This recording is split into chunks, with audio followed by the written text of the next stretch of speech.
ओम नमो भगवते वासुदेवाय। ओम नमो भगवते वासुदेवाय। আমরা এখানে বিশেষভাবে আলোচনা করব আজকে শ্রীমদ্ ভাগবতম দ্বাদশ অধ্যায় পরীক্ষিত মহারাজ পরীক্ষিতের জন্ম এই বিষয়ে আমরা বিশেষভাবে আলোচনা আজকে আমরা রেখেছি। কিভাবে মহারাজ পরীক্ষিতের জন্ম হয়েছে এবং তিনি কিভাবে এই শশাগোরা পৃথিবীর পরিচালনা করেছেন এবং কিভাবে তিনি বৈষ্ণবদের কাছ থেকে আশীর্বাদ পুষ্ট হয়েছেন, সেই সমস্ত বিষয়গুলো আমরা আজকে বিশেষভাবে জানব। সবাইকে আমাদের এই প্রোগ্রামে স্বাগতম। তো আমরা দেখুন এখানে আপনাদেরকে বই দেখাচ্ছি আমরা, মহারাজ পরীক্ষিতের জন্ম। এখানে আলোচনা বিষয়, যাদের কাছে শ্রীমদ্ ভাগবতম আছে আপনারা ভাগবতম নিয়ে বসতে পারেন।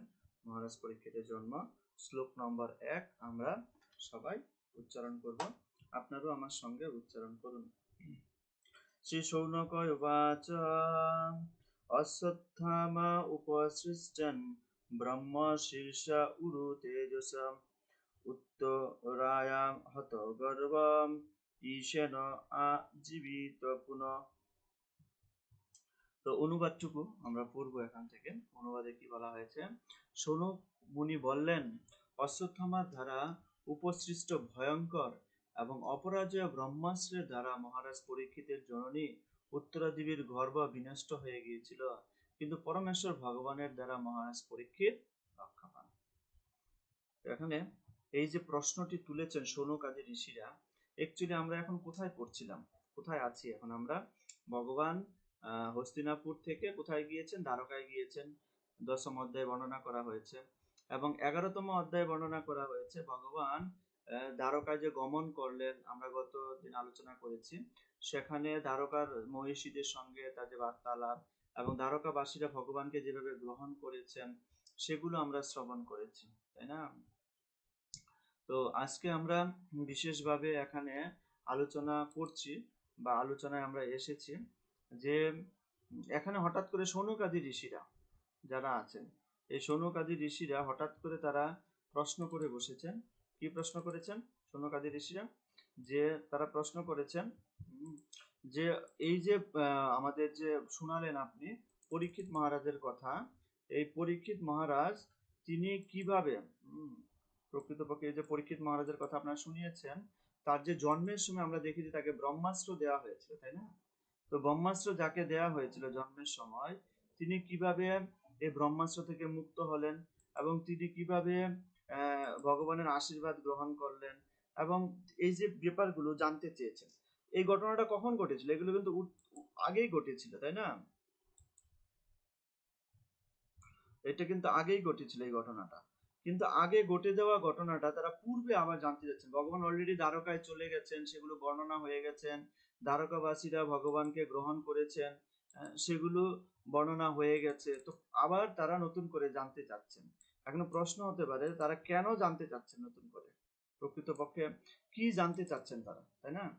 যে ভগবান দ্বারকায় চলে যাওয়ার পরে অতীতের ঘটনাটাকে, যেটা দ্বারকায় যাওয়ার আগে হয়েছিল, সেই ঘটনাটাকে তারা জানতে চাচ্ছে। এখান থেকে আমরা একটা বুঝতে পারি যে তারা বৈষ্ণবের মাহাত্ম্য শ্রবণ করার জন্য তারা প্রকৃতপক্ষে অত্যন্ত তীব্র আকাঙ্ক্ষা এখানে বসেছিলেন। তারা যে উদ্দেশ্য নিয়ে এখানে বসেছিলেন, তার একটা মূল কারণ হচ্ছে যে তারা বৈষ্ণবের মাহাত্ম্য শ্রবণ করবেন। এবং প্রকৃতপক্ষে পরবর্তী শ্লোকগুলো আমরা পড়বো। 2 নম্বর শ্লোকে এখানে বিশেষভাবে উল্লেখ করা হয়েছে এই যে পরীক্ষিত মহারাজ, এই পরীক্ষিত মহারাজের পিতামাতা কে ছিলেন? পরীক্ষিত মহারাজের পিতামাতা ছিল অভিমন্যু হচ্ছে পিতা, যিনি যুদ্ধে মারা গিয়েছিল, যাকে অন্যায়ভাবে মারা হয়েছিল। আর পরীক্ষিত মহারাজের মাতা কে ছিলেন? উত্তরা দেবী। অভিমন্যুর পিতা এবং উত্তরা দেবীর পুত্র এই অভিমন্যু, এই পরীক্ষিত মহারাজ। তো 2 নম্বর শ্লোক আমরা এখন অধ্যয়ন করব। এই বিষয়টি এখানে বলা হয়েছে, সবাই পড়বেন। শ্লোক নম্বর 2। তস্য জন্ম মহাবুদ্ধি কর্মাণি চ মহাত্মনাম নিধনম চ যথা এব আসিত স প্রত্যো গতবান যথা। তো এখানে অনুবাদে বলা হয়েছে অতীব বুদ্ধি সম্পন্ন এবং পরম ভক্ত মহান সম্রাট পরীক্ষিত কেমন করে সেই গর্ভে জন্ম নিয়েছিলেন, কেমন করে বা তার মৃত্যু হলো, বা তার মৃত্যুর পরে তিনি কোন গতি লাভ করলেন। এই পরীক্ষিত মহারাজের জন্ম পরীক্ষিত মহারাজের কর্ম এবং পরীক্ষিত মহারাজের মৃত্যু সবকিছু ভগবানের কৃপার উপর নির্ভরশীল। এভরিথিং ভগবানের কৃপার উপর নির্ভরশীল, এখানে যে বিষয়টি আলোচনা করা হয়েছে এখানে। এই জন্য তারা জানতে চেয়েছে, যেহেতু পরীক্ষিত মহারাজের সবকিছু ভগবানের কৃপার উপর নির্ভরশীল, সেই জন্যই তারা পর্যন্ত জানতে চেয়েছেন। তো এখানে আরেকটি বিষয় শিল প্রভুপাদ এখানে বলছেন, এই যে আমরা আন্ডারলাইন করছি, পড়ুন। পরীক্ষিতের রাজ্যভার গ্রহণ করার সময় থেকে কলিযুগের শুরু হয়, তাই তার প্রথম কুলক্ষণ প্রকট হয় পরীক্ষিত মহারাজের মতো একজন মহামতি এবং মহাভাগবত রাজাকে অভিশাপ দেওয়ার মাধ্যমে। এত বড় একজন রাজা, যিনি মহান ভক্ত, তাই না, যিনি মহান ভাগবত, এমন একজন রাজা, তাকে অভিশাপ দেওয়া হয়েছে, ঠিক কিনা? তো এই যে ব্যাপারটি, এটি শৌনকাদি ঋষিরা জানতেন, সেজন্য তারা জানার চেষ্টা করেছেন আরো বিশদভাবে, যে প্রকৃতপক্ষে এই যে অভিশাপ দেওয়া হয়েছে, কথাটি যে আলোচনা করা হয়েছে, এটি আমরা জানতে চাই। যে বলছেন তিনি কি করে জন্ম নিলেন, কি করে তার মৃত্যু হলো, মৃত্যুর পরে তিনি কি গতি লাভ করলেন, একজন মহান ভগবত ভক্ত কিভাবে তিনি অল্প সময়ে তিনি ভগবানের খুব আপন হয়েছেন, এসব বিষয় তারা জানতে চেয়েছেন। 3 নম্বর শ্লোকটা আমরা চলে যাব, 3 নম্বর শ্লোক আমরা পড়ব। 3 নম্বর শ্লোকে এখানে বিশেষভাবে বলা হয়েছে, যে মহারাজের পরীক্ষিতের কাছে সুখদেব গোস্বামী অপ্রাকৃত তত্ত্বজ্ঞান প্রদান করেন, আমরা সকলে শ্রদ্ধা সহকারে তার কথা শুনতে চাই, দয়া করে এই বিষয়ে কিছু বলুন। এখানে বলছেন 3 নম্বর শ্লোকে, যে আমরা পরীক্ষিত মহারাজের কথা শুনতে চাই এবং তিনি সুখদেব গোস্বামীর কাছ থেকে অপ্রাকৃত তত্ত্বজ্ঞান লাভ করেছিলেন, আমাদের এই বিষয়ে বলুন। প্রকৃতপক্ষে এখন কিন্তু মূলত ভাগবতম শুরু হয়েছে। ভাগবতম এখান থেকে আগে যে সমস্ত মহাভারতের বর্ণনা দেওয়া হয়েছে এবং কি মনোবৃত্তি নিয়ে আমাদের ভাগবতম অধ্যয়ন করা উচিত, এবং ভাগবতমের মহিমা প্রকৃতপক্ষে কীর্তন করা হয়েছে আগের শ্লোকগুলোতে, তাই না? তো এখান থেকে এই 12তম অধ্যায় থেকে মূলত ভাগবতম শুরু, যেখানে সুখদেব গোস্বামী এবং পরীক্ষিত মহারাজের মতো ব্যক্তিরা এই ভাগবতম কথা শ্রবণ করছে, এখান থেকে শুরু। তো এরপরে আমরা চলে যাব 4 নম্বর শ্লোকে।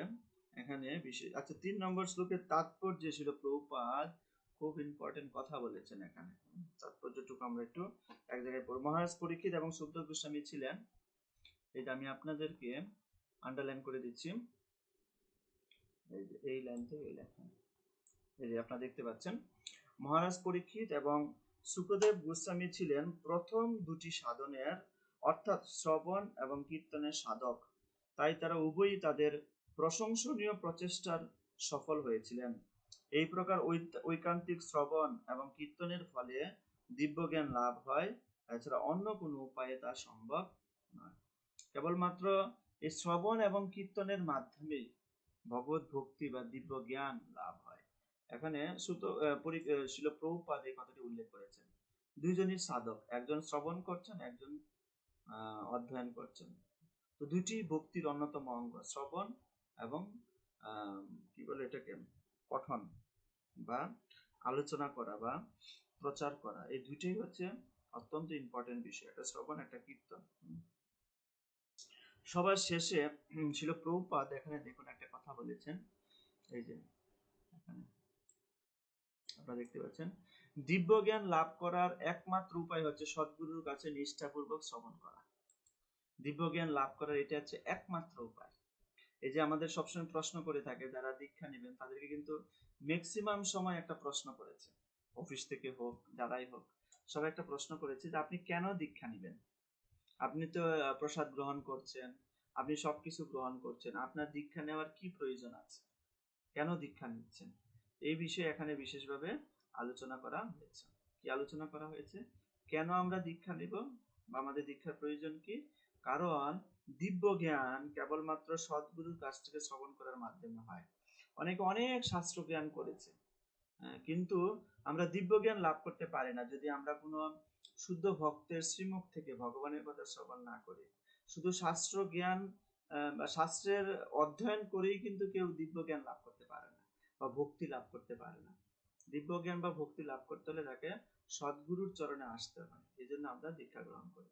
আর দিব্য জ্ঞান বা ভক্তি উৎপন্ন না হলে আমরা ভগবানের কাছে ফিরে যেতে পারবো না। তো 4 নম্বর শ্লোকে এখানে বিশেষভাবে সুত উবাচ, 4 নম্বর শ্লোকে বলছেন, আপনারা বলবেন, অপিপালত ধর্মরাজ পিতভৎ রঞ্জয়ন প্রজা নিস্পৃহ সর্বকামেভ্য কৃষ্ণ পাদ অনুসেবয়া। তো অনুবাদ এখানে বলছেন, সুত গোস্বামী বললেন, মহারাজ যুধিষ্ঠির তার রাজত্বকালে সকলকে সুখ সমৃদ্ধি প্রদান করেছিলেন। তিনি ছিলেন ঠিক তার পিতার মতো। ভগবান শ্রীকৃষ্ণের পাদপদ্মে নিরন্তর ভাবে সেবা সম্পাদন করার ফলে তিনি ব্যক্তিগত উচ্চাকাঙ্ক্ষা এবং সকল প্রকার ইন্দ্রিয় পরিতৃপ্তির বিষয় থেকে মুক্ত ছিলেন। এখানে বিশেষভাবে যুধিষ্ঠির মহারাজের কথা এখানে বিশেষভাবে বলা হয়েছে। যুধিষ্ঠির এর আগে প্রশ্ন করেছিলেন তারা, যুধিষ্ঠির মহারাজ তারপরে কিভাবে রাজ্য পরিচালনা করেছিলেন, সেজন্য যুধিষ্ঠির মহারাজের কথা বলছেন। তো বিশেষ বলছেন সর্বকামেভ্য, এই যে নিস্পৃহ সর্বকামেভ্য, এই যে লাইনটা এখানে বিশেষভাবে আলোচনা করা হয়েছে, নিস্পৃহ সর্বকামেভ্য কৃষ্ণ পাদ অনুসেবয়া। তার যে নিস্পৃহ উচ্চ আকাঙ্ক্ষা, নিস্পৃহ মানে উচ্চ আকাঙ্ক্ষা, স্পৃহা মানে হচ্ছে উচ্চ আকাঙ্ক্ষা, অনেক হাই অ্যাম্বিশন, জীবনের লাইফে এটা করব ওটা করব, অনেক মানুষের হাই অ্যাম্বিশন থাকে, কিন্তু তিনি ছিলেন নিস্পৃহ। নিস্পৃহ মানে হচ্ছে জড়জাগতিক কোন উচ্চ আকাঙ্ক্ষা ছিল না। এটা কিন্তু ভগবত ভক্তের একটি বিশেষ গুণ, যে জড়জাগতিক যে উচ্চ আকাঙ্ক্ষা সেটি আমাদেরকে ভক্তি পথে বাধা প্রদান করে। ছিল প্রভুপাদ এক জায়গায় বলবেন, এই কথাটা আমি পড়েছি। তাই নিষ্প্রিয় মানে হচ্ছে জড়জাগতিক উচ্চ আকাঙ্ক্ষা ছিল না। যে আর সর্বকামেভ্য, তিনি সর্বকামেভ্য মানে কি, তিনি ইন্দ্রিয় তৃপ্তি থেকে মুক্ত ছিলেন, সকল প্রকার, সর্ব মানে সকল প্রকার, কামেভ্য সকল প্রকার ইন্দ্রিয়র যে বাসনা কি করেছেন তিনি, কৃষ্ণ পাদ অনুসেবয়া, ভগবান শ্রীকৃষ্ণের পাদপদ্মে অর্পণ করেছেন।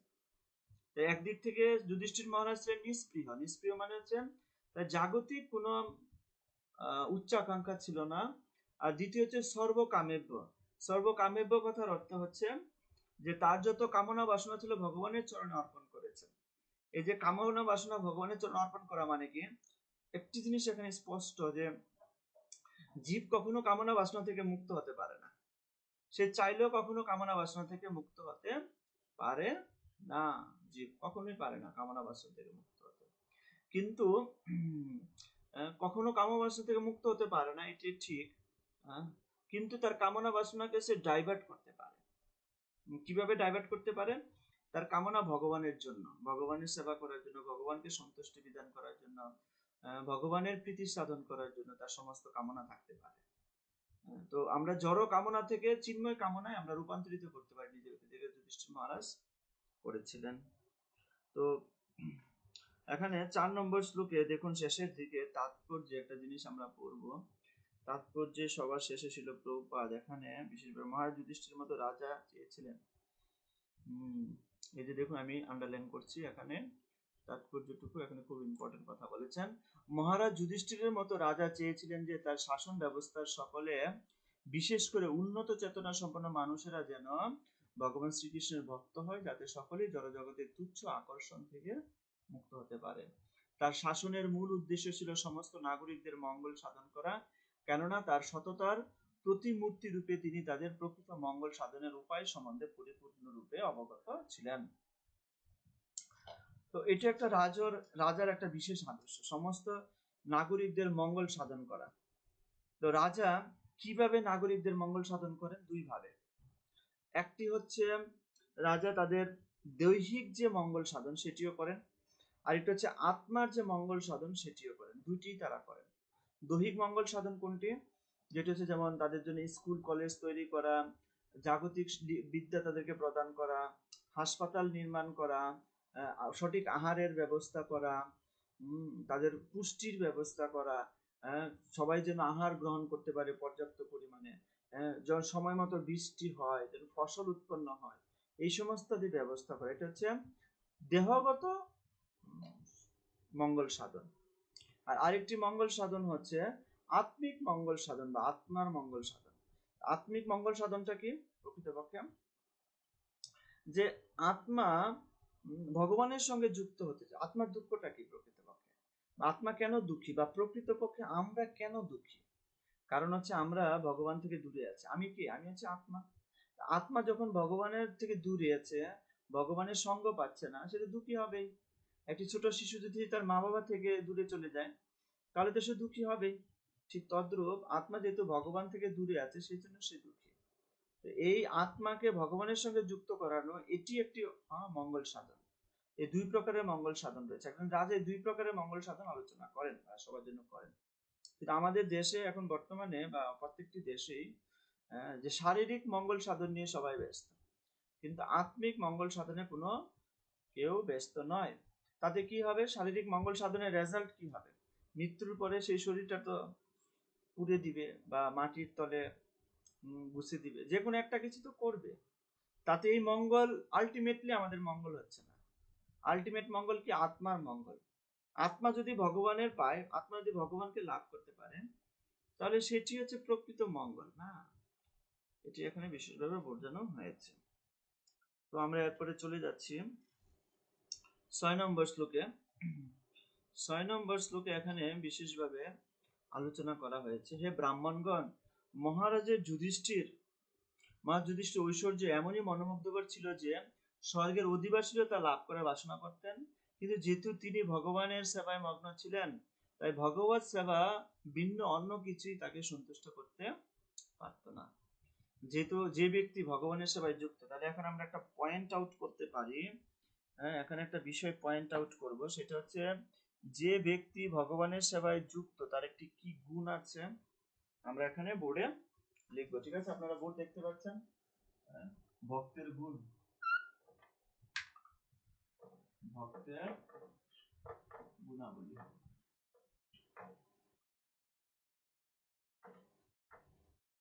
ভক্তের গুণাবলী, এখানে এই প্রসঙ্গে একটি বিষয় এখানে বলছেন যে ঋষিরা তিনি ভগবানের সেবায় মগ্ন ছিলেন, তাই না? তাই ভগবত সেবা ভিন্ন অন্য কিছু সন্তুষ্ট করতে পারত না। তাহলে এখানে এই যে বলছেন একটি কথা, অদিজোহ, দেখুন একটা কথা বলছে, অদিজোহ মুদম, সন্তুষ্টি করতে পারত না সুখভোগ রাজা ক্ষুদিত। অদিজোহ কথাটির অর্থ কি? এখানে এই বিষয়টা আমরা আলোচনা করব। অদিজোহ,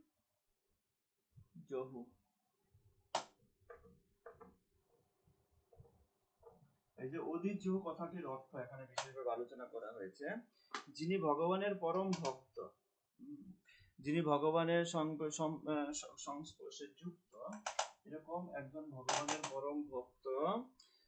অদিজোহ কথার অর্থ হচ্ছে তিনি অন্য কিছুর দ্বারা সন্তুষ্ট হন না। এটি একটা বিশেষ গুণ। ভগবত ভক্তরা অন্য কিছু দ্বারা সন্তুষ্ট হন না। আমাদের মধ্যে এই গুণ কখন আসবে? যখন আমরা শুদ্ধ ভক্তি লাভ করতে পারবো। গুরুদেবের কৃপায় যখন শুদ্ধ ভক্তি অর্জন হবে, তখন কিন্তু এই গুণটি, যে অদিজোহ গুণটি, সন্তুষ্টি দুই রকমের হয়। প্রভুপাদ তাৎপর্য এখানে বিশেষভাবে বলছে যে, দেখুন এখানে বিশিষ্ট তাৎপর্য প্রভুপাদ প্রদান করেছেন। জগতে দুইটি বস্তু রয়েছে যা জীবকে সন্তুষ্ট করতে পারে। কেউ যখন জড় বিষয়ে মগ্ন থাকে, তখন সে তার ইন্দ্রিয় তৃপ্তির মাধ্যমে সন্তুষ্ট হয়, কিন্তু কেউ যখন জড় জগতের প্রভাব থেকে মুক্ত হয়, তখন সে প্রেমময়ী সেবা সম্পাদনের দ্বারা তৃপ্ত হয়। তার অর্থ হচ্ছে, যে জীব তার স্বরূপে সেব্য নয়, বহিরঙ্গা শক্তির প্রভাবে মোহাচ্ছন্ন হয়ে পড়ার ফলে জীব ভ্রান্ত ভাবে নিজেকে সেব্য বলে মনে করে, কিন্তু প্রকৃতপক্ষে সে সেব্য নয়, সে কাম, ক্রোধ, লোভ, মোহ, মদ, মাশ্চর্যের সেবক। সন্তুষ্টি বিধান, এ হচ্ছে একটা প্রবলেম, যে জাগতিক যে সন্তুষ্টি বিধান আছে, জাগতিক যে সন্তুষ্টি বিধান আছে, এই জাগতিক সন্তুষ্টি বিধানের এটা একটা প্রবলেম, যে জাগতিক ভাবে যে সন্তুষ্টি হতে চায় বা সন্তুষ্টি লাভ করতে চায়, তার একটা প্রবলেম হচ্ছে, আচ্ছা যাদের মাইক আছে মাইক গুলো অফ করে দিন, না হলে আমরা শুনতে পাবো না। আচ্ছা, জাগতিক সন্তুষ্টি বিধানের একটা মূল একটা ব্যাপার হচ্ছে যে আমরা প্রকৃতপক্ষে সন্তুষ্টি কাকে করছি, সেটা প্রভুপাদ এখানে বলছেন, কাম, ক্রোধ, লোভ, মোহ, মদ, মাশ্চর্য, এই যে 6টি বিষয়, এই যে এই বিষয়, একদিকে হচ্ছে কাম, ক্রোধ, লোভ, মোহ, মদ, মাশ্চর্য। এই যে 6টি বিষয় এখানে রয়েছে, মাৎসর্য, আমার কিন্তু বানানো তো ঠিক হবে না, ঠিক আছে, আপনারা দেখে নেবেন, অত বানান টানান আমি বেশি একটা পারি না, বুঝলেন। ওকে, এই যে মাৎসর্য, যারা জাগতিকভাবে হ্যাপি হতে চায়, জাগতিকভাবে সুখী হতে চায়, প্রকৃতপক্ষে সে নিজেকে সুখী করছে না, সে এই বস্তুগুলোকে সুখী করছে। এটি হচ্ছে মানুষের দুর্বলতা, এটা আমাদের মনে রাখতে হবে। প্রত্যেকটি জীবের এটা দুর্বলতা। প্রত্যেকটি জীব জাগতিকভাবে, যারা আর্থিকভাবে সুখী হতে চায় বা যে কোনো ভাবে পদমর্যাদার মাধ্যমে সুখী হতে চায়, তারা কিন্তু প্রকৃতপক্ষে এগুলোকে সুখী করছে। কাম, ক্রোধ, লোভ, এই 6টি হচ্ছে আমাদের দুর্বলতা, আমাদের প্রত্যেকটি জীবের দুর্বলতা এগুলো। এই দুর্বলতাগুলো কাটানোর জন্যই আমরা কিন্তু ভক্তি করছি, তাই না? ক্রোধ এসে যেতে পারে, কিন্তু ক্রোধকে যে নিয়ন্ত্রণ করতে পারবে না, তাহলে বোঝা গেল সে ভক্তি পথে এগোতে পারেনি এখনো। ভক্ত, ক্রোধ সবার মধ্যে আসে, ভক্ত কি করে ক্রোধকে নিয়ন্ত্রণ করতে পারে, তাই না? কাম ভাব সবার মধ্যে আছে, কিন্তু ভক্ত কি করছেন, সেই কাম ভাবকে ভগবানের সেবায় যুক্ত করেছেন। লোভ সবার মধ্যে আছে, কিন্তু ভক্ত কি করছেন, এই যে লোভ আছে, এই লোভটাকে তিনি ভগবানের বেশি বেশি সেবা করার প্রতি লোভে মোহ, মোহ সবার রয়েছে, কিন্তু ভক্ত কি করছেন, ভগবানের প্রতি মোহিত হচ্ছেন। মদ, মাৎসর্য, এই সবগুলোর মধ্যে এই যে মাৎসর্য যে ব্যাপারটি রয়েছে, এটি বড় ডেঞ্জারাস। মাৎসর্য, এই মাৎসর্য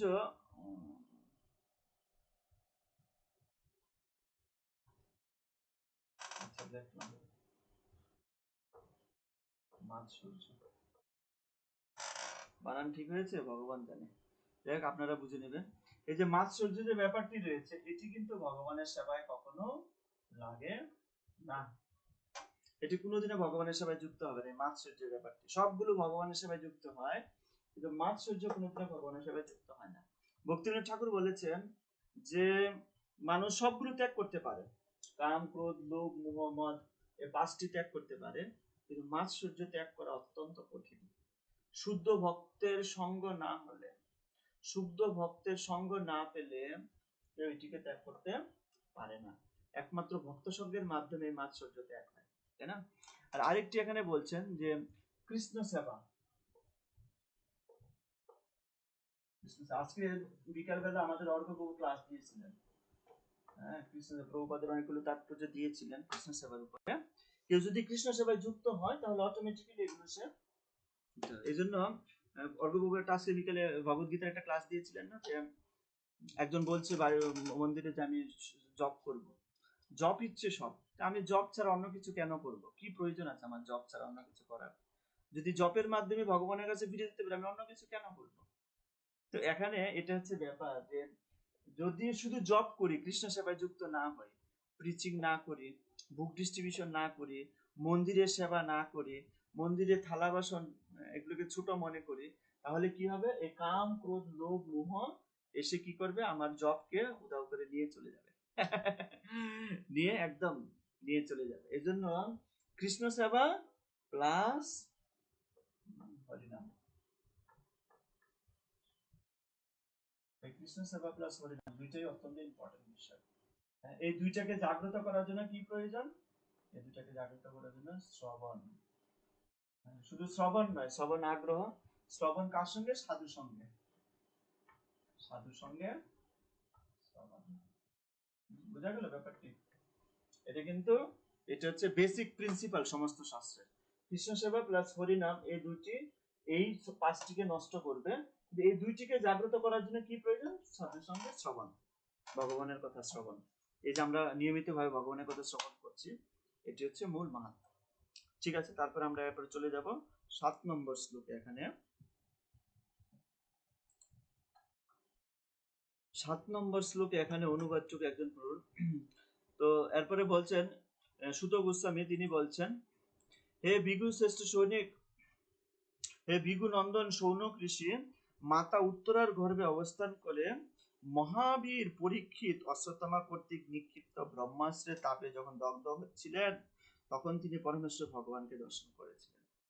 এখানে সুত গোস্বামী বিশেষভাবে উল্লেখ করেছেন যে পরীক্ষিত মহারাজ, মনে আছে আমাদের পূর্বতন ঘটনা, যখন এরকম অশ্বত্থামা পঞ্চপাণ্ডবের 5টি পুত্রকে নিহত করেছিল, এবং নিহত করার পরে তাকে কি বিচার হবে সেগুলো আলোচনা হয়েছে। অষ্টম অধ্যায় না সপ্তম অধ্যায়ে আলোচনা হয়ে তাকে ছেড়ে দেওয়া হয়েছে। যে বলেছেন ছেড়ে দেওয়ার জন্য, কে যুধিষ্ঠির মহারাজ, দ্রৌপদী এবং নকুল সহদেব, তারা সবাই বলছে ছেড়ে দিতে, কিন্তু ভীম বলছে না, ছেড়ে দেওয়া যাবে, তার বিচার হবে। তারপর তাকে ছেড়ে দেওয়া হলো, মাথা মুন্ডন করে ছেড়ে দেওয়া হলো। ছেড়ে দেওয়ার পরে সে দুটি ব্রহ্মাস্ত্র নিক্ষেপ করেছিল। একটি ব্রহ্মাস্ত্র পঞ্চপাণ্ডবদের মারার জন্য, আরেকটি ব্রহ্মাস্ত্র হচ্ছে উত্তরার গর্ভে পরীক্ষিত মহারাজের সন্তানটি রয়েছে তাকে মারার জন্য, তাই না? দুটি ব্রহ্মাস্ত্র। এই যে ব্রহ্মাস্ত্র নিক্ষেপ করেছে, পঞ্চপাণ্ডবরা জানতেও না এটা কি আসছে তাদের উপরে, ভগবান স্বয়ং সেখানে তাদেরকে রক্ষা করেছেন।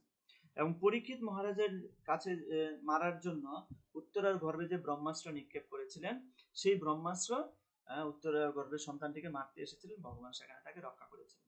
ভগবান সেখানে গিয়ে পরীক্ষিত মহারাজকে দর্শন দিয়েছেন। ভগবান জানতেন পরীক্ষিত মহারাজ যখন এই জগতে আসবেন ততদিনে হয়তো আমাকে এই জগৎ থেকে বিদায় নিতে হবে, সেজন্য শুদ্ধ ভক্তকে মায়ের গর্ভে গিয়ে দর্শন দিয়েছেন। কতটা দেখুন শুদ্ধ ভক্তের মহিমা কত উচ্চ স্তরের, এবং শুদ্ধ ভক্তের মহিমা কত মহান। মায়ের গর্ভে গিয়ে তাকে তিনি এরকম দর্শন দিয়েছেন। আরেকটি বিষয় হচ্ছে যে ভগবান তো প্রতিজ্ঞা করেছিলেন না, তিনি কুরুক্ষেত্রের যুদ্ধে তিনি কি করবেন না, অস্ত্র ধারণ করবেন। ভগবান প্রতিজ্ঞা করেছিলেন না।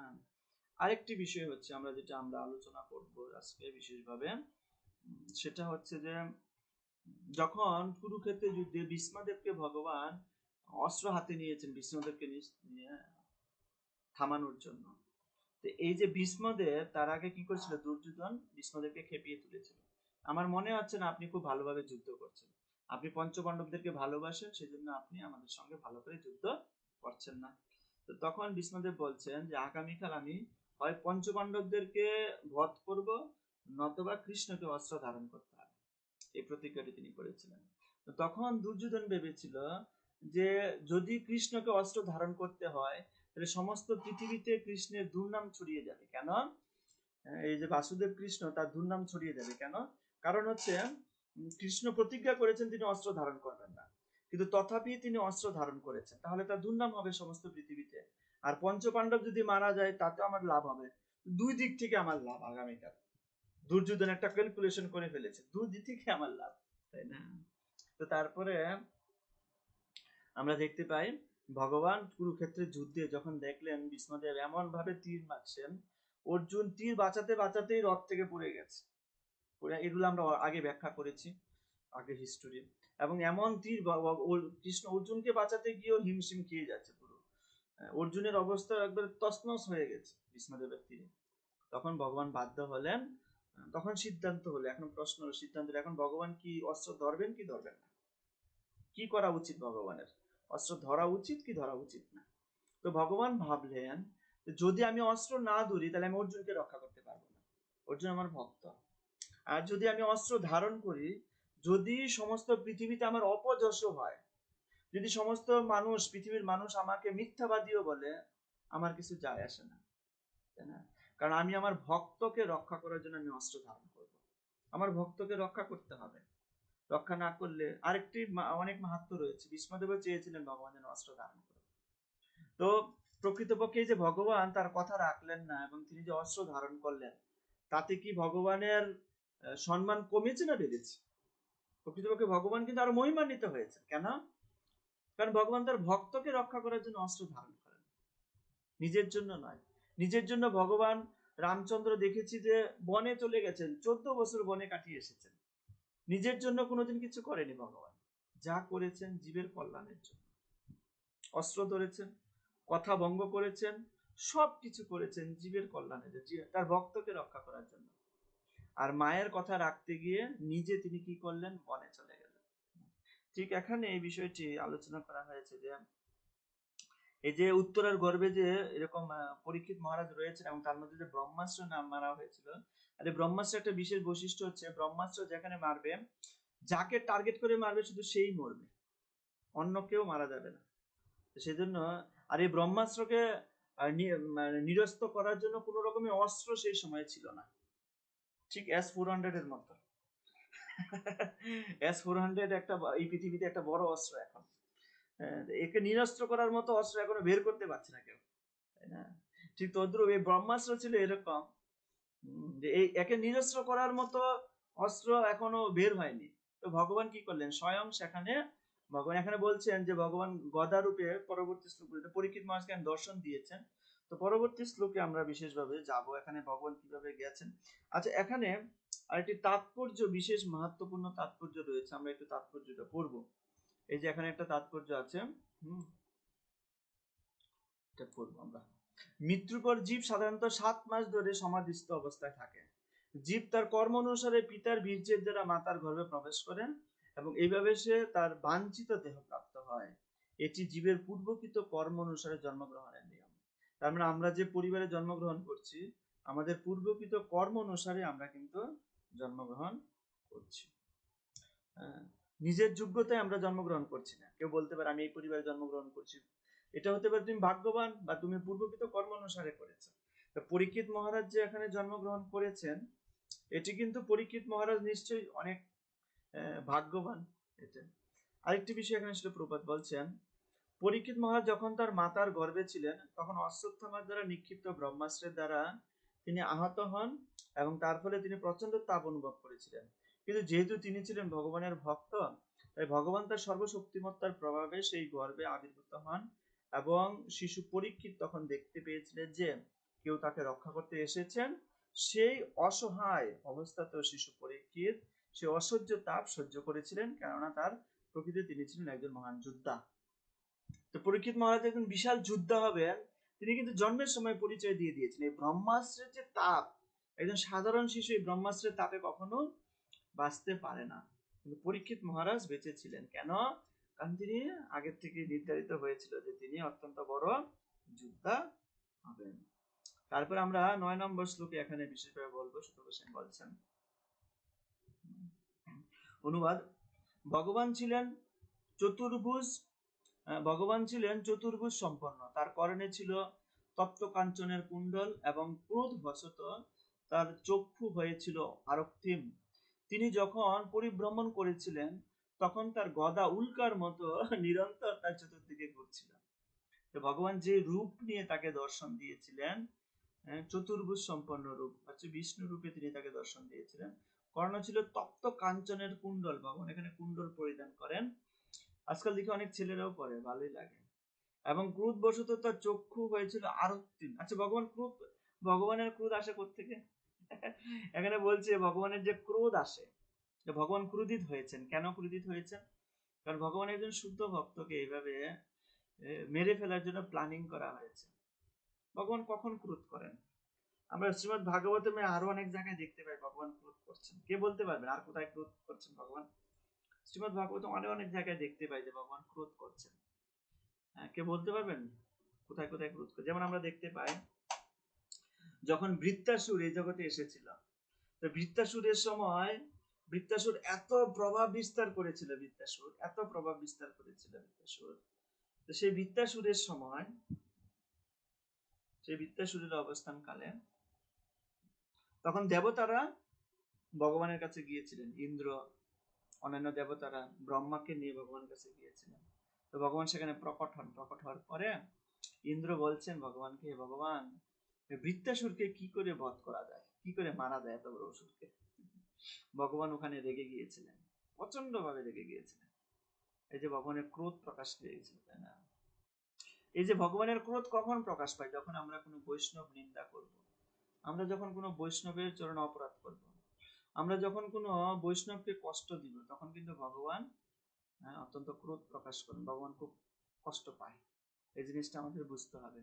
অন্তত ভগবানের চিন্তা করে আমাদের যেন কখনো কোনো বৈষ্ণবের চরণে অপরাধ করতে না হয়, কোনো ভক্তদের চরণে যেন অপরাধ করতে না হয়, এটি আমাদেরকে অত্যন্ত সাবধান হয়ে থাকতে হবে।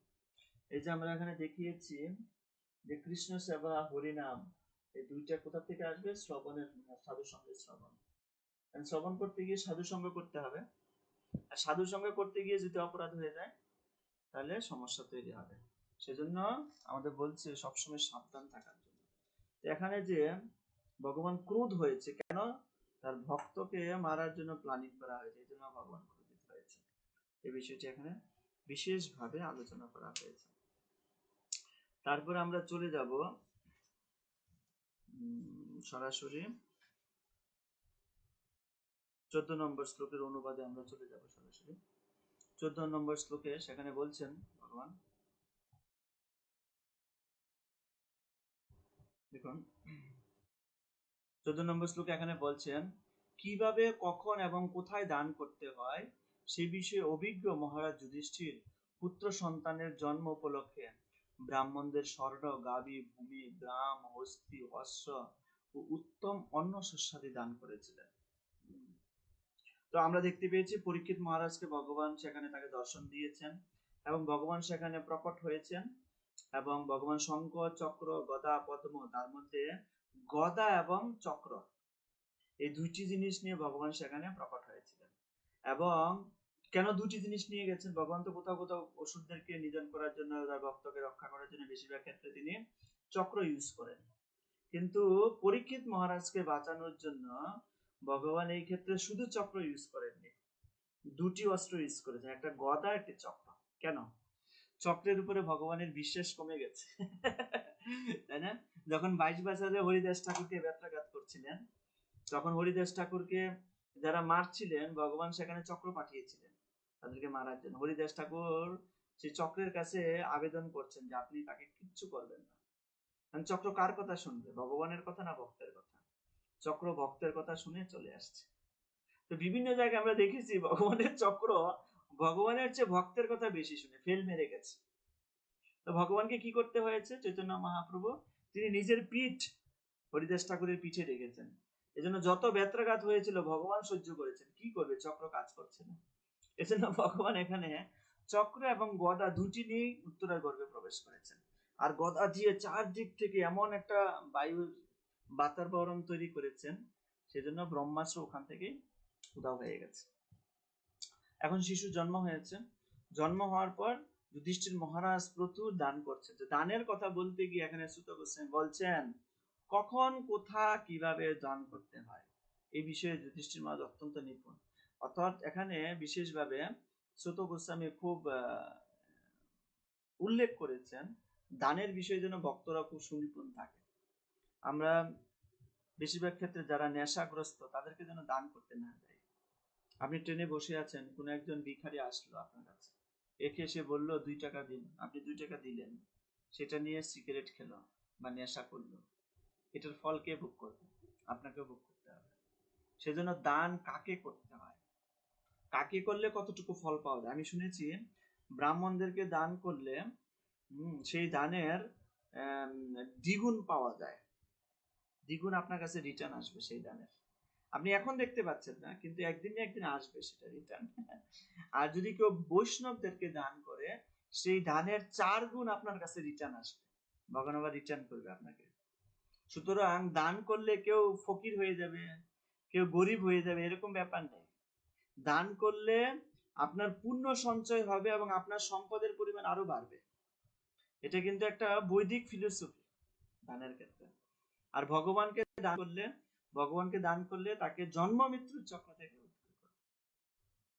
এই জন্য পরীক্ষিত মহারাজ বলছেন কিভাবে সুত গোস্বামী কিভাবে কখনো কোথায় দান করতে হয় তিনি এই বিষয়ে অত্যন্ত নিপুণ ছিলেন। তাৎপর্য এখানে বিশেষভাবে আলোচনা করা হয়েছে। দেখুন আমি একটু তাৎপর্যটা একটু করব। অর্থাৎ সিদ্ধান্ত হচ্ছে যে কোথায়,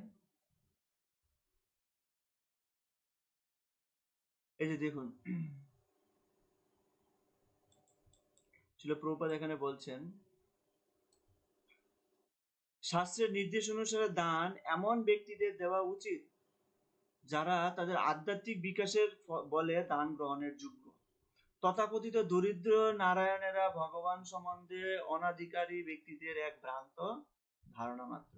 শাস্ত্রে কখনোই দান নিবেদনের পাত্র হিসেবে দরিদ্র নারায়ণের উল্লেখ পাওয়া যায় না। আচ্ছা, প্রভুপাদ এখানে কি বুঝাতে চেয়েছেন? যে যারা ভিক্ষা করতে আসে তাদেরকে দরিদ্র নারায়ণ আগে বলা হতো, এখন এটা কমে গেছে। যারা ভিক্ষা করতে আসতো তাদেরকে দরিদ্র নারায়ণ বলতো, যে ভিক্ষুক সে হচ্ছে দরিদ্র নারায়ণ। এরকম সবার মধ্যে একটা প্রচলন ছিল। প্রভুপাদ বলছেন এরকম শাস্ত্রে কোনো কোথাও নেই।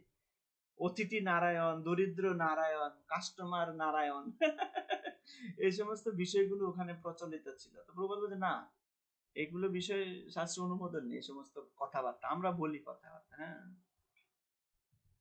দান কিসের জন্য বলছে? দেওয়া উচিত যাদের আধ্যাত্মিক বিকাশের বলে দান গ্রহণের যোগ্য, যে আপনাকে আধ্যাত্মিক ভাবে উন্নতি করতে পারবে, যে আপনাকে স্পিরিচুয়ালি গাইড করতে পারবে, এমন ব্যক্তিকে দান করা উচিত, যাকে তাকে দান করা উচিত নয়। এখানে বলেছে শাস্ত্রে, যে শিল প্রভুপাদ বলছেন, এখানে দেখুন শাস্ত্রে নির্দেশ দেওয়া হয়েছে যে যে শিশু যতক্ষণ না মায়ের সঙ্গে যুক্ত আছে, অর্থাৎ এই যে মায়ের সঙ্গে তার নারী, একটা শিশুর নারী যতক্ষণ পর্যন্ত যুক্ত আছে ততক্ষণ পর্যন্ত সে মায়েরই একটি শরীরের অংশ। যখন নারী কেটে দেওয়া হবে জন্মের সময়, তখন তার আলাদা চেতনা প্রকাশ পাবে। তো এই জন্য এখানে এই বিষয়গুলো আলোচনা করেছেন শিল প্রভুপাদ, যে কি করে মায়ের শরীরের অংশ, আগের অধ্যায়ে আমরা পড়েছিলাম না, কি করে মায়ের শরীরের অংশ সন্তান। ওকে, আমরা এখন 16 নম্বর শ্লোকে চলে যাব। 16 নম্বর শ্লোকের তাৎপর্যে শিল প্রভুপাদ একটি কথা বলেছেন এখানে, দেখুন, এই যে দেখুন, আমরা আন্ডারলাইন করে দিচ্ছি। সর্বশক্তিমান এবং সর্বব্যাপ্ত বিষ্ণু ভগবান শ্রীকৃষ্ণ দুটি কারণে শিশু পরীক্ষিতকে রক্ষা করেছিলেন। প্রথম কারণটি হচ্ছে ভগবানের শুদ্ধ ভক্ত হওয়ার ফলে সেই শিশুটি তার মাতৃগর্ভে অবস্থানকালেই নিষ্কলুষ ছিলেন। দ্বিতীয় কারণটি হচ্ছে শিশুটি ধর্মরাজ যুধিষ্ঠিরের পুণ্যবান পুরুর একমাত্র উত্তরাধিকারী পুত্র সন্তান ছিলেন। দুটি কারণ, একটি হচ্ছে পরীক্ষিত মহারাজ একজন শুদ্ধ ভক্ত ছিলেন, শুদ্ধ ভক্তকে ভগবান সর্বাবস্থায় রক্ষা করবেন। নমে ভক্তি প্রণশ্যতি, ভগবদ্গীতা ভগবান অর্জুন তুমি ঘোষণা করে দাও আমার ভক্তের কোনো ধ্বংস নেই বা ক্ষতি নেই, বিনাশ নেই, তাই না? তো ভক্তকে সবসময় ভগবান রক্ষা করবেন, এটা ভগবানের একটা বড় ডিউটি। অনেকে বলে না ভগবানের কাজ কি? এই জগতে সবাই কাজ নিয়ে ব্যস্ত, কেউ সংসার নিয়ে ব্যস্ত, এই জগতের ঊর্ধ্বে গেলে স্বর্গের দেবদেবীরা তারাও কাজ নিয়ে ব্যস্ত। পৃথিবীতে কখন কি লাগবে, কখন ভূমিকম্প দিতে হবে পৃথিবীতে, কখন আয়লা দিতে হবে, সুনামি দিতে হবে আবার কখনো সূর্য আলো বাড়াতে হবে, কখনো ফল ফুল দিতে হবে পৃথিবীতে, কখনো শস্য দিতে হবে। এই সমস্ত ব্যাপার নিয়ে দেবতারা বিজি, প্রত্যেকে কাজ নিয়ে বিজি, তাই না? তারও ঊর্ধ্বে লোকে সবাই বিজি, ব্রহ্মা পর্যন্ত বিজি। এই পৃথিবী সৃষ্টি করেছেন, কিভাবে কি হবে, কিভাবে মানুষের মধ্যে শান্তি শৃঙ্খলা ফিরে আসবে, সমাজ ব্যবস্থাপনা কিভাবে চলবে, এগুলো নিয়ে ব্রহ্মাও বিজি, তাই না? সবাই বিজি, কিন্তু একজন ব্যক্তি ভগবান, তার কোনো কাজ নেই। কিন্তু এখানে দেখতে পাচ্ছি তার একটি কাজ আছে। তার একটি কাজ কি? তার শুদ্ধ ভক্তদেরকে রক্ষা করা, সমস্ত সমস্যা থেকে তার শুদ্ধ ভক্তকে রক্ষা করা, এটি ভগবানের একটি কাজ। এটা লিখে রাখুন সবাই, এটি ভগবানের একটি কাজ, শুদ্ধ ভক্তদেরকে রক্ষা করা, তাই না? তারপরে আমরা চলে যাব এখানে বিশেষভাবে। আচ্ছা, এই 16 নম্বর শ্লোকের তাৎপর্য সবার শেষের দিকে দেখুন, এখানে একটি কথা ভগবান বলেছেন। ভগবান চান যে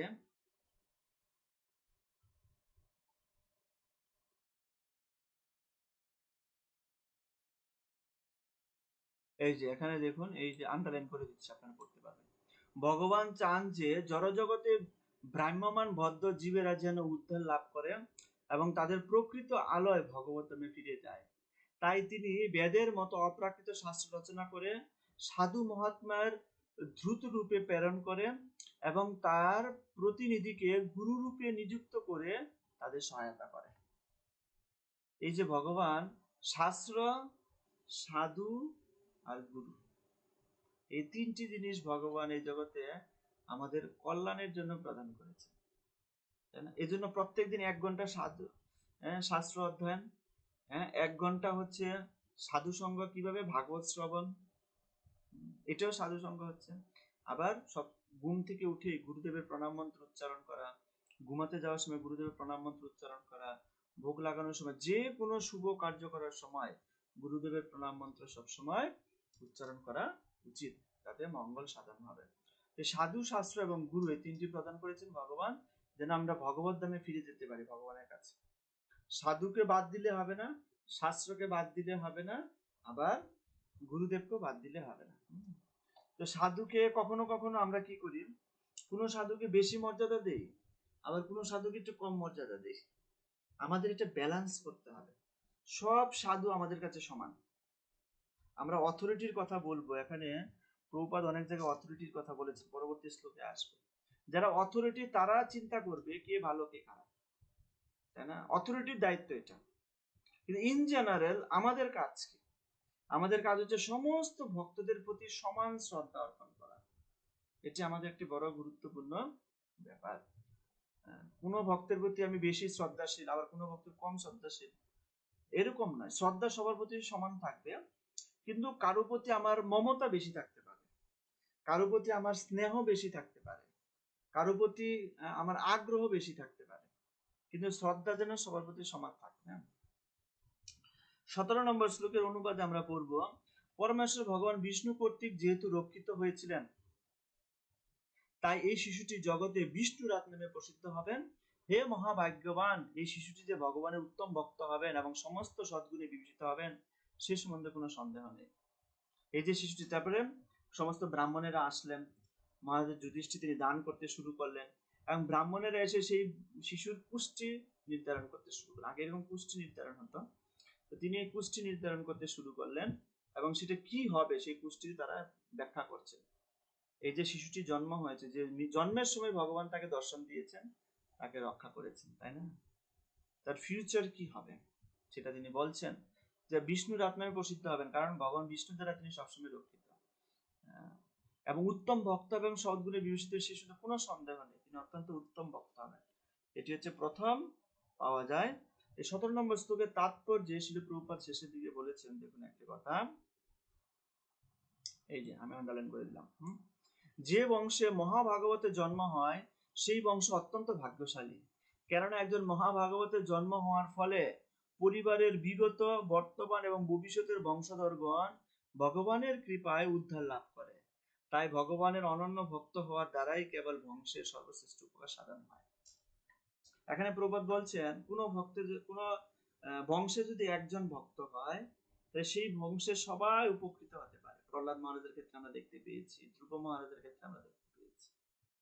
কিন্তু বাস্তবতা কি বলছে, বাস্তব চরিত্রটা কি? যখন কোনো ফ্যামিলিতে কেউ ভক্ত হয়, সবাই তাকে জাবড়ে টাবড়ে ধরে একদম, নিরামিষ খাওয়া শুরু করেছো, কবে বন্ধ করবে এগুলো? তো এই যে ভক্ত হওয়া, ভগবদ্গীতায় ভগবান বলছেন, লক্ষ লক্ষ মানুষের মধ্যে কেউ কেউ আমারকে জানার চেষ্টা করে, আর যারা আমাকে জানার চেষ্টা করে তাদের মধ্যে অনেক জনের মধ্যে কেউ কেউ আমাকে জানতে পারে। তো ভক্ত হওয়াটা কোনো সাধারণ বিষয় না, এমন না যে নিরামিষ খেলাম, প্রসাদ খেলাম আর হরিনাম করলাম তাতেই ভক্ত হয়ে যাব। ভক্ত হতে কি করতে হবে? কাম, ক্রোধ, লোভ, মোহ, মদ, মাৎসর্য, এগুলো কন্ট্রোল করতে হবে। এগুলো কন্ট্রোল করতে না পারলে সাকসেস আসবে না ভক্তি পথে, বা তাকে সাকসেসফুল ভক্ত বলা যাবে না। সাকসেসফুল ভক্ত মানে যেগুলোকে কন্ট্রোল করেছে। সাকসেসফুল না হলে এগুলো হবে না, কিন্তু এটা আমাদের মনে রাখতে হবে সবার কাছে। তারপরে 18 নম্বর শ্লোকে এখানে বিশেষভাবে এখানে আমরা পড়বো, এখন 19 নম্বর শ্লোকটি আমরা পড়বো। 19 নম্বর শ্লোকের অনুবাদটুকু আমরা পড়বো। এখানে বলছেন, ব্রাহ্মণেরা বললেন, হে কুন্তী নন্দন যুধিষ্ঠির, এই বালক সাক্ষাৎ মনুপুত্র ইক্ষ্বাকুর মতো প্রজাপালক এবং দশরথ নন্দন শ্রী রামচন্দ্রের মতো ব্রাহ্মণের হিতকারী ও ব্রাহ্মণ্য নীতিপরায়ণ, বিশেষত সত্য প্রতিজ্ঞ হবেন। এখানে বলছেন মনুপুত্র ইক্ষ্বাকুর কথা বলছেন। তো প্রভুপাদ তাৎপর্য বললেন একটি বিশেষ কথা, দেখুন এখানে ইক্ষ্বাকুর কথা। এখানে প্রভুপাদ বলছেন, বৈবস্বত মনুর পুত্রদের অন্যতম, তার 100 পুত্র ছিলেন, তিনি আমিষাহার নিষেধ করেছিলেন। এজন্য ইক্ষ্বাকু একটি বড় রাজা ছিলেন, যিনি পৃথিবী থেকে আমিষাহার টোটালি নিষিদ্ধ করে দিয়েছিলেন। তার ইক্ষ্বাকুর সময় পৃথিবীতে কোনো আমিষাহার চলতো না, এজন্য তিনি একজন প্রসিদ্ধ রাজা নামে খ্যাত। আর ভগবান রামচন্দ্রের কথা আমরা জানি, তিনি ব্রাহ্মণ এবং বৈষ্ণবদের হিতের জন্য তিনি তার সমস্ত জীবন ব্যয় করেছেন, এবং সকলের মঙ্গলের জন্য তিনি তার ঘর সংসার সব পরিত্যাগ করে তিনি কোথায় চলে গেছেন? তিনি বনে চলে গেছেন সবার হিতের জন্য। তাদের মতো তিনি গুণশালী হবে কে? পরীক্ষিত মহারাজ, আমাদের পরীক্ষিত মহারাজ। তারপর আমরা চলে যাব 20 নম্বর শ্লোকে। তো 20 নম্বর শ্লোকে এখানে বিশেষভাবে, এই শিশুটি উশিনর রাজ্যের রাজা যশস্বী শিবির মতো বদান্য দাতা ও শরণাগতের পালক হবেন, এবং মহারাজ দুষ্মন্তের পুত্র ভরতের মতো জাতিবর্গ ও যাজ্ঞিক সহ তার বংশের যশ বিস্তার করবেন। এখন দুটি উদাহরণ দেওয়া হয়েছে, একটি শিবির কথা বলা হয়েছে। এই যে শিবির কথা বলা হয়েছে, শিবির ঘটনাটি কি আছে? শিবি একজন মহান আশ্রয়দাতা ছিলেন। এই পৃথিবীতে যদি সবার আশ্রয়দাতার কথা চিন্তা করা হয়, তার মধ্যে সর্বশ্রেষ্ঠ আশ্রয়দাতা হচ্ছে এই মহারাজ শিবই। এই মহারাজ শিবির এই আশ্রয়দাতা, তিনি যে এত বড় আশ্রয়দাতা হয়েছিলেন, তার পরীক্ষা করার জন্য একদিন ইন্দ্র এবং কে এসেছিলেন? অগ্নিদেব এসেছিলেন। এবং ইন্দ্র একটি বাজ পাখির রূপ ধারণ করেছিলেন, আর অগ্নিদেব একটি কপুতের রূপ ধারণ করেছিলেন। তো বাজ পাখিটাকে কি করেছেন? কপুতকে এরকম আঘাত করে তাকে ফেলে রেখেছেন। এবং কপুত তখন নিজের জীবন বাঁচানোর জন্য মহারাজ শিবির কাছে গিয়েছেন। তো মহারাজ শিবির কাছে যাওয়ার পরে মহারাজ শিবি বলছেন, আমি তোমাকে রক্ষা করবো, যেহেতু তুমি আশ্রয় এসছো, আমার আশ্রয় গ্রহণ করেছো, আমি তোমাকে রক্ষা করবো। আর সেই সঙ্গে বাজ পাখিটাই আসলে, বাজ পাখি এসে বলছেন, এটা আমার শিকার, আমি তো এই আহার করি, আমার শিকার আমাকে দিন, আমি একে আহার করবো, তাই না? তখন মহারাজ শিবি তিনি বললেন যে এই একটা প্রাণী কপুত, সে আমার আশ্রয় গ্রহণ করেছে, আমার আশ্রয়ে আশ্রিত আছে, তো যে আমার আশ্রয়ে আছে আমি তো আপনার কাছে দিতে পারি না, এভাবে তো আপনি তাকে ভক্ষণ করতে পারেন না, আমি তো এই অধর্ম করতে পারবো না, যে আমার আশ্রয়ে এসছে আমি তো কোনোভাবে আপনার কাছে দিতে পারি না। এটা একটি শিক্ষা যে যারা আমাদের আশ্রয়ে থাকবে তাদেরকে উচ্চতর শিক্ষা প্রদান করা এবং তাদেরকে ভগবানের কাছে ফিরিয়ে নেওয়ার দায়িত্ব কিন্তু আমাদের। এজন্য আমরা দীক্ষা নিচ্ছি, দীক্ষার পরে আমাদের দায়িত্ব থাকবে আরো কিছু ভক্তকে আশ্রয় দান করব, কার প্রতি? গুরুদেবের প্রতি, গুরুদেবের চরণে। তাদেরকে ভগবানের কাছে ফিরিয়ে নেওয়ার দায়িত্ব আমাদের, সেই দায়িত্ব আমাদের কঠোরভাবে পালন করতে হবে। সেখানে মহারাজ শিবি তিনি কি করেছেন? তিনি বলছেন যে বাজ পাখিকে, আমি এটা দিতে পারবো না আপনার কাছে। তখন বাজ পাখি বলছে, ঠিক আছে, অন্য একটি পন্থা আছে, আপনি যদি এই না দিতে চান তাহলে এর সম পরিমাণ মাংস আপনার শরীর থেকে দিবেন, আমি সেটাও গ্রহণ করব। তখন মহারাজ শিব বলেন, ঠিক আছে, তাহলে আমি আমার শরীর থেকে, তার শরীরে যত মাংস আছে সম পরিমাণ মাংস আমি আমার শরীর থেকে দিব। তো তিনি একটি পাল্লা পাথর নিয়ে আসলেন, এক জায়গায় তিনি কপোতকে বসালেন। কপোতকে বসানোর পরে মহারাজ শিবি কি করলেন? তার প্রথম হাত দুটা কেটে পাল্লায় দিয়ে দিয়েছেন। দিয়ে দেওয়ার পরে দেখলেন যে না, এটা হচ্ছে না। তখন কি করলেন? তার দুটো পা তিনি কেটে দিয়েছেন, কেটে তিনি সেখানে দিয়ে দিয়েছেন, তাই না? তারপরে দেখছি না, সমান হচ্ছে না। একটা ছোট পাখি, তার এত ওজন কিসের? প্রকৃতপক্ষে স্বয়ং অগ্নিদেব এই কপোত রূপে এখানে এসেছেন না, তাকে পরীক্ষা করার জন্য, তার ধর্মনীতি পরীক্ষা করার জন্য, তিনি আশ্রিতদের কতটা রক্ষা করবেন সেই ধর্মনীতি পরীক্ষা করার জন্য তিনি এসছেন, তাই না? সেটা পরীক্ষা হচ্ছে সেই বিষয়ে। তো সেই জন্য আমাদের এটি একটা ইম্পর্টেন্ট বিষয়। তো এখানে তারপরে তিনি কি করলেন? হাত এবং পা কেটে দিয়েছেন, স্বয়ং দেখছেন যে সমান হচ্ছে, তো নিজে গিয়ে ওখানে বসে গেছেন। এবং নিজে বসে যাওয়ার ফলে তখন সেখানে ইন্দ্র এবং অগ্নিদেব তারা প্রকট হলেন, প্রকট হয়ে বলেন, আমরা আপনাকে পরীক্ষা করতে এসেছি। এখানে এই যে কথাটি বললেন, এই যে মহারাজ শিবিরের মতো মহাদান্য দাতা, এত বড় দাতা, মহারাজ শিবিরের মতো দাতা এই জগতে খুব কম পাওয়া যায়, যে একটা ছোট পাখিকে রক্ষা করার জন্য নিজেকে, নিজের জীবনকে, নিজের দেহকে দিয়ে দিয়েছেন একটা পাখিকে রক্ষা করার জন্য। এখানে মহারাজ দুষ্মন্তের কথা আলোচনা করা হয়েছে, ভরতের দুষ্মন্ত ভরত। আচ্ছা, এই বিভিন্ন ভরতের কথা আলোচনা আছে না? একজন হচ্ছেন ঋষভদেবের পুত্র ভরত, যার নামে ভারতবর্ষ হয়েছেন। একজন হচ্ছেন রামায়ণে আমরা পাই ভরত মহারাজ, তাই না?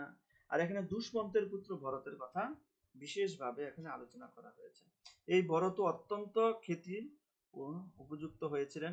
এবং এই ভরত কে ছিলেন? এই দুষ্মন্তের পুত্র, এই দুষ্মন্তের স্ত্রী ছিল কিন্তু শকুন্তলা, এবং এই শকুন্তলার পুত্র হচ্ছে এই ভরত। এবং এই ছোটবেলায় এই ভরত কি করতেন? বনে যখন ছিলেন, তো দুষ্মন্ত তো চলে গেছেন তার স্ত্রীকে রেখে, তার স্ত্রী তার সন্তানকে নিয়ে বনে অবস্থান করছে। আর ছোটবেলায় এই ভরত কি করতেন? বাঘ, ভাল্লুক, হাতি এদের সঙ্গে খেলা করতেন এবং যুদ্ধে এদেরকে পরাস্ত করতেন, এত শক্তিশালী ছিল। শক্তিতে এখানে বলছেন দুষ্মন্তের মতো তার যশ প্রতিষ্ঠিত হবে। তেমনি এখানে আমাদের এই কথাগুলো আলোচনা করলাম, যে তার তুলনা করা হয়েছে পরীক্ষিত মহারাজের, একজন শুদ্ধ ভক্তের যেভাবে তুলনা করা হয়েছে, এই বিষয়গুলো আলোচনা করা হয়েছে। তারপর আমরা সরাসরি 23 নম্বর শ্লোকে এখানে বিশেষভাবে চলে যাব। 23 নম্বর শ্লোকটি আমরা পড়ব।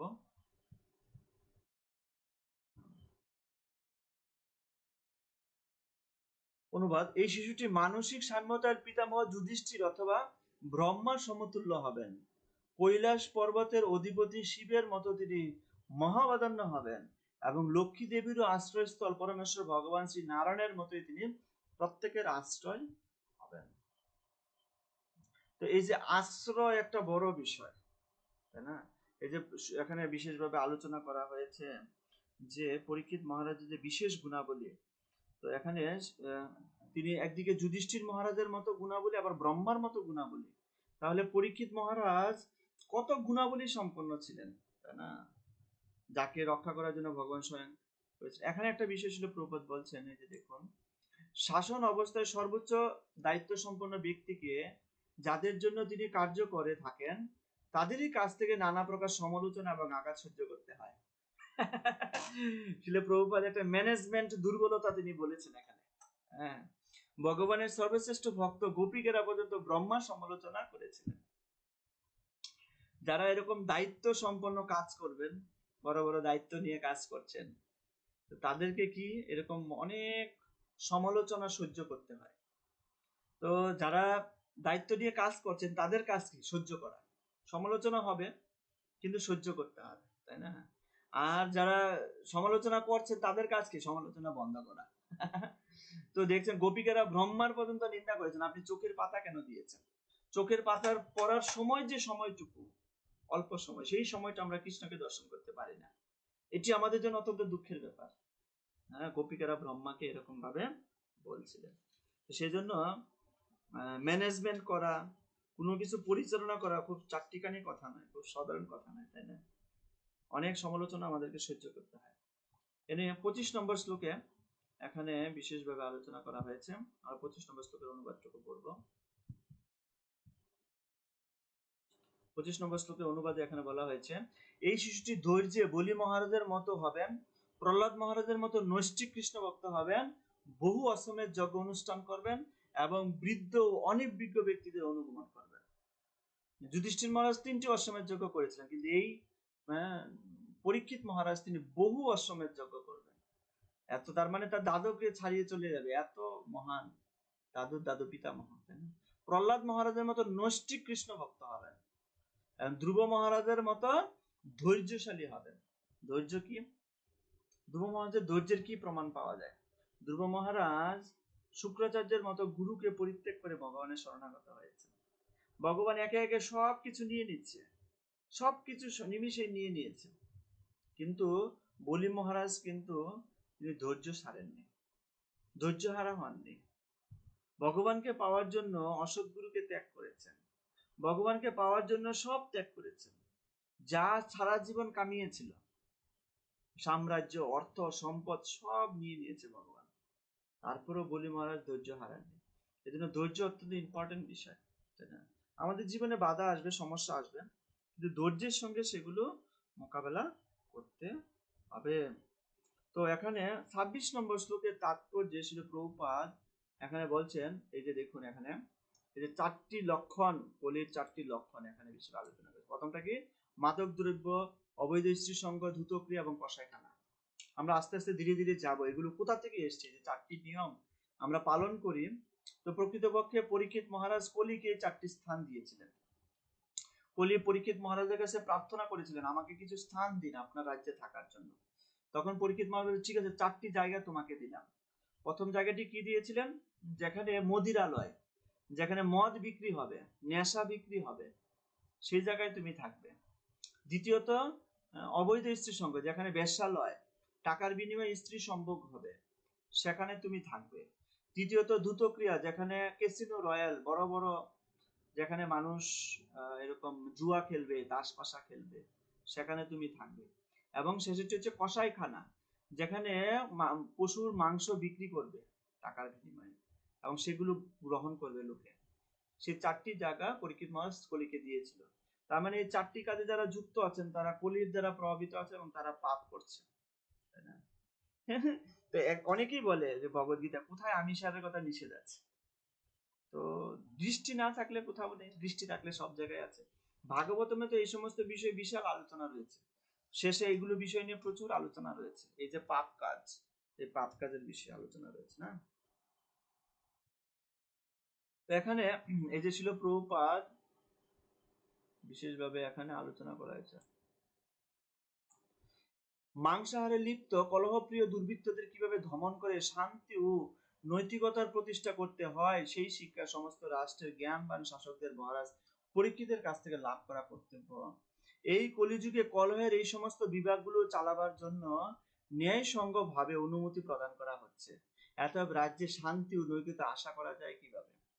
যে রাজ্যে এই সমস্ত জিনিস ন্যায়ভাবে অনুমোদন দেওয়া হচ্ছে, হ্যাঁ ওপেনলি তুমি চালাতে পারবে, সেখানে শান্তি আশা করা যায়। একটা পশুকে হত্যা করলে যেখানে দয়া নষ্ট হচ্ছে, দয়া যেখানে থাকবে না সেখানে শান্তি আসবে কোত্থেকে? যেখানে মানুষের মধ্যে সংযম থাকবে না, যেখানে মানুষ মদগত হয়ে যাবে, মদগ্রস্ত হয়ে যাবে, সেখানে শান্তি কোথায় আশা করা যায়? অ্যাকচুয়ালি মেন ব্যাপারটা হচ্ছে শান্তি কিন্তু আমাদের হৃদয় থেকে পেতে হবে, বাইরের থেকে শান্তি আসবে না। শান্তিটা হৃদয়ে। আমি যদি নিজে ঠিক না হই, আমি যদি আমার মনকে কন্ট্রোল করতে না পারি, আমার হৃদয় যদি পাপে পূর্ণ থাকে, তাহলে শান্তি কোথা থেকে, বাইরের থেকে তৈরি আসবে শান্তি? এই বিষয়টি এখানে প্রভুপাদ এখানে আলোচনা করেছেন। আচ্ছা, 27 নম্বর শ্লোকের অনুবাদটা আমরা পড়ব। এক ব্রাহ্মণ তনয় কর্তৃক প্রেরিত এক তক্ষক নাগের দংশনে তার মৃত্যু হবে। তা শোনার পরে তিনি সমস্ত জাগতিক আসক্তি থেকে মুক্ত হবেন এবং তিনি পরমেশ্বর ভগবান শ্রীহরি শ্রী পাদপদ্মে আশ্রয় গ্রহণ করবেন। শেষে বলে দিয়েছেন ব্রাহ্মণেরা যে এই অভিশাপ তিনি প্রাপ্ত হবেন, এবং অভিশাপ প্রাপ্ত হওয়ার পর তিনি কি করবেন? তিনি জড়জাগতিক আসক্তি থেকে মুক্ত হবেন এবং তিনি পরমেশ্বর ভগবান শ্রীহরি পাদপদ্মে আশ্রয় গ্রহণ করবেন। আচ্ছা, এখানে প্রভুপাদ একটা কথা বলেছেন, দেখুন, এটা জড় আসক্তি এবং ভগবানের শ্রী পাদপদ্মে শরণাগতি একসঙ্গে হতে পারে না। আমরা যেটা আগে পড়েছিলাম, এই যে এই কাম মনোভাব এবং এই কৃষ্ণ সেবা, এই দুইটা একসঙ্গে কোনোদিন হবে না। কাম মনোভাব এবং কৃষ্ণ সেবা একসঙ্গে হয় না, তাই না? কাম কার আছে বোঝা যাবে? কার মধ্যে কাম আছে? যার মধ্যে ক্রোধ আছে, তার মধ্যে কাম আছে। কামের বহিঃপ্রকাশ কি? ক্রোধ, তাই না? যার মধ্যে ক্রোধ আছে তার মধ্যে কাম আছে, যার মধ্যে কাম আছে তার দ্বারা কৃষ্ণ সেবা হবে না। প্রভুপাদ এখানে বলছেন জড় আসক্তি এবং ভগবানের শ্রী পাদপদ্মে শরণাগতি একসঙ্গে হতে পারে না। আচ্ছা, 28 নম্বর শ্লোকে অনুবাদে এখানে বলছেন, হে রাজন, এই বালকটি বেদব্যাসের পুত্র ব্রহ্মর্ষি শুকদেবের মুখ থেকে যথার্থ আত্মজ্ঞান জানতে ইচ্ছুক হবেন এবং সমস্ত জড় আসক্তি পরিত্যাগ করে ভয়লেশহীন হবেন। তিনি সমস্ত শুকদেবের মুখের কাছ থেকে এই ভাগবতম কথা তিনি শ্রবণ করবেন, আত্মতত্ত্ব জ্ঞান এবং জড় আসক্তি থেকে তিনি মুক্ত হবেন। এই বিষয়টি এখানে 28 নম্বর শ্লোকে এখানে বিশেষভাবে আলোচনা করা হয়েছে। 30 নম্বর শ্লোকটি অত্যন্ত তাৎপর্যপূর্ণ। 30 নম্বর শ্লোকটি এখানে আমরা পড়ব। তো অনুবাদ বলছেন, সুতরাং এই বালক জগতে পরীক্ষিত নামে প্রসিদ্ধ হবেন, কেননা তিনি তার জন্মের পূর্বে যে পুরুষকে দর্শন করেছিলেন তারই অনুসন্ধানে সমস্ত মানুষের পরীক্ষা করতে থাকবেন। এইভাবে তিনি নিরন্তর তারই কথা চিন্তা করবেন। যেহেতু তিনি যে ভগবানকে দেখেছিলেন তার জন্মের সময়, সেই ভগবানকে তিনি সারা জীবন খুঁজতে থাকবেন, পরীক্ষা করতে থাকবেন সব জায়গায়। এই জন্য তার আরেকটি নাম হবে কি? পরীক্ষিত। জয় পরীক্ষিত মহারাজ কি জয়। তো শিল প্রভুপাদ তাৎপর্য এখানে বিশেষ তাৎপর্য দিয়েছেন। হ্যাঁ, এখানে দেখুন, শিল প্রভুপাদ বলছেন, এই প্রসঙ্গে ছিল যুব গোস্বামী মন্তব্য করেছেন যে প্রত্যেক শিশুকে তার শৈশব থেকেই যদি ভগবানের ধারণা প্রদান করা যায়, তাহলে তিনি অবশ্যই মহারাজ পরীক্ষিতের মতো একজন মহান ভগবত ভক্ত হতে পারেন। তো শিশুদেরকে শৈশব থেকেই, পরীক্ষিত মহারাজ যেমন শৈশব থেকে ভগবানের কৃপা প্রাপ্ত হয়েছেন, শিশুদেরকে শৈশব থেকে যদি দেওয়া হয় তাহলে খুব ভালো বিষয়টা। শৈশবে শিশুরা যেটা গ্রহণ করবে, আমরা এখন দেখতে পাই আধুনিক যুগে শিশুরা সব গেমস নিয়ে বসে থাকে, এটি কিন্তু ফিউচারের জন্য খুব ক্ষতিকর। শিশুদেরকে শৈশব থেকে তাদেরকে বিদ্যা শিক্ষা দেওয়া, বিশেষ করে তাদেরকে ধর্মীয় বিদ্যা শিক্ষা দেওয়া অত্যন্ত ইম্পর্টেন্ট, অত্যন্ত প্রয়োজন আমাদের সমাজের জন্য, তাই না? এখানে আসলে প্রবাদ বলছেন, এই সম্পর্কে আমার একটা ব্যক্তিগত মতবাদ আছে। প্রবাদ কি বলছেন, যে ব্যক্তিগত জীবনে তিনি তার বাবা একটি রাধা গোবিন্দের বিগ্রহ তিনি তাকে দিয়েছিলেন, সারাদিন তিনি এটা সেবা করতেন, কিন্তু পরবর্তীতে যখন তিনি কলেজ ইউনিভার্সিটি ভর্তি হন তখন সেটি ভুলে যান। পরবর্তীতে গুরুদেবের কৃপায় ছিল ভক্তি সিদ্ধান্ত সরস্বতী শ্রীমদ ভক্তি সিদ্ধান্ত সরস্বতী মহারাজের সঙ্গে তার গুরুদেবের সঙ্গে তার সাক্ষাৎ হয়, এবং সাক্ষাতের সময় তিনি আবার তার সেই চেতনা ফিরে আসে, ছোটকালের চেতনা। ছোটকালে বাবা একটা রাধা গোবিন্দ দিয়েছিলেন, এটা নিয়ে সারাদিন সেবা করতেন, সারাদিন এই নিয়ে থাকতেন। অ্যাকচুয়ালি ছিল প্রভুপাদের বাবা ভক্তি যিনি ছিলেন তো গৌরমোহন দে, ওনার ডেলি রুটিনটা কি ছিল? তিনি প্রতিদিন ভোরবেলা 3:30 বাজে ঘুম থেকে উঠে স্নান করে মঙ্গল আরতি করতেন, মঙ্গল আরতি শেষ করে ভগবানের অর্চন করতেন, পূজা করতেন, ভোগ লাগাতেন। এই সারাদিন ভগবানের সেবা করতে করতে তার 10টা বাজে প্রসাদ, 12টা বেজে যেত প্রতিদিন। 12টা বাজে তিনি প্রসাদ পেতেন, পেয়ে তারপরে তিনি দোকানে যেতেন, কাপড়ের দোকানে। কাপড়ের দোকানে গিয়ে 1টা বাজে পৌঁছাতেন। 1টা বাজে পৌঁছে ওখানে 1টা থেকে 2টে 1 ঘন্টা তিনি রেস্ট নিতেন, ঘুমাতেন কাপড়ের দোকানে। কাপড়ের দোকানে গিয়ে তিনি ঘুমাতেন। 1 ঘন্টা রেস্ট নিয়ে 2টা থেকে তিনি কাপড়ের দোকান ওপেন করতেন। আর কাপড়ের দোকান 2টা থেকে রাত 9টা পর্যন্ত চলতো। 9টার পরে তিনি বাড়িতে এসে শ্রী বিগ্রহের আবার পুনরায় তাদেরকে নিদ্রায় দেওয়া, শ্রী বিগ্রহের সেবা করা, ভগবানের ভোগ লাগানো, এসব করতেন। এসব ছিল ব্যাপার। তো দেখুন ছিল প্রভুপাদের পিতা একজন কত মহান বৈষ্ণব ছিলেন, তাই না? তারপরে আমরা পড়বো এখানে একটা বিষয়ের কথা, এই যে এখানে একটা বলছেন, মহারাজ প্রহ্লাদ উপদেশ দিয়েছেন ভগবানের সঙ্গে সম্পর্কের ধারণা জীবনের শুরুতে শৈশব অবস্থাতেই মনের মধ্যে গেঁথে দেওয়া উচিত, তা না হলে মনুষ্য জীবনের সুন্দর সুযোগটি হারিয়ে যেতে পারে, যে জীবনে অন্যান্য জীবনের মতো নশ্বর হলো অত্যন্ত মূল্যবান। সেজন্য আমাদের সমাজে একটা কথা বলে না, বৃদ্ধ হলে হরিনাম করব, বৃদ্ধ হলে ভগবানকে ডাকবো, এখন সময় হয়নি। বৃদ্ধ হলে কে যে কি করবে আর কে যে কতটুকু ডাকবে ভগবানকে, এটাই হচ্ছে দেখার বিষয়। বৃদ্ধ হলে কে কতটুকু করতে পারে।